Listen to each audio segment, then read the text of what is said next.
Bonjour tout le monde, mon nom est Julien Brault, cofondateur de Hardbacon. Aujourd'hui, je vais parler de bénéfices par action.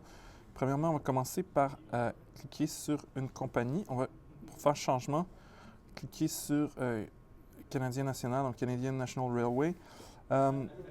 Et essentiellement, le bénéfice par action, je l'ai déjà vu, le bénéfice net, dans une autre vidéo. Donc, il y a des investisseurs qui aiment bien évaluer une entreprise au niveau de l'action. Donc, on ramène tout à l'action.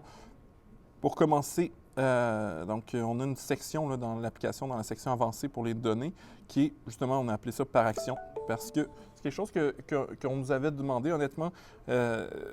C'est une différente approche. Plutôt que regarder les métriques sur la compagnie, on regarde les métriques par action. Et donc, on gère des plus petits chiffres.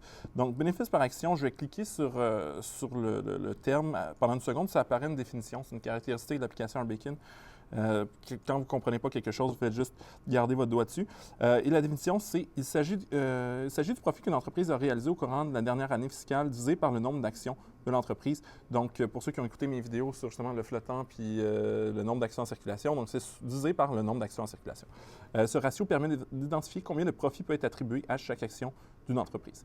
Dans le cas de l'entreprise du Canadien National, le bénéfice par action est de 5,87. Donc, ça ne vous dit pas grand-chose. Et là, il faut toujours comparer sur l'action qui est à 125 ou 124 et 14. Donc, par exemple, et là, je reviens pour parler du ratio cours-bénéfice, il est à 20. Donc, il y a deux manières de calculer, par exemple, le ratio cours-bénéfice. On pourrait diviser le prix de la compagnie par le bénéfice net de la compagnie au complet. Donc, la compagnie vaut 88 milliards. Puis là, on diviserait par le bénéfice net annuel. Mais il y a des gens qui aiment mieux travailler par action. Donc, ils vont se fier au bénéfice par action. On va faire la même chose. On va faire 124 et 15. Combien d'actions? 124 et 15. Et ils vont le diviser par le bénéfice par action, 5,87. Donc, vite comme ça fait 20 quelques qui est notre ratio cours-bénéfice. Donc, l'idée derrière ça, du bénéfice par action, c'est qu'on regarde pour chaque action, ça nous donne droit à combien de bénéfices, donc en combien de temps mon investissement va se repayer, par exemple, en bénéfices générés. C'est important parce que quand on achète une entreprise, on achète principalement les droits aux bénéfices actuels et futurs d'une entreprise. Bénéfice net, bénéfice par action, c'est la même chose, c'est juste qu'il y en a un qui est divisé par le nombre d'actions en circulation. C'est à peu près tout ce que j'ai à dire sur le bénéfice par action.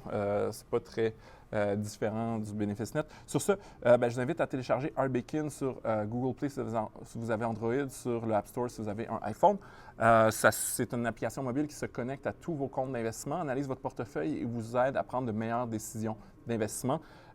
Si vous voulez investir en bourse à moindre frais, on a des offres dans notre centre d'offres qui est disponible au hardbacon.ca/offre au pluriel.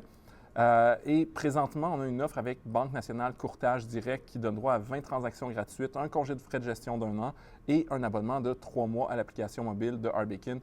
Donc sur ce, je vous souhaite une bonne journée.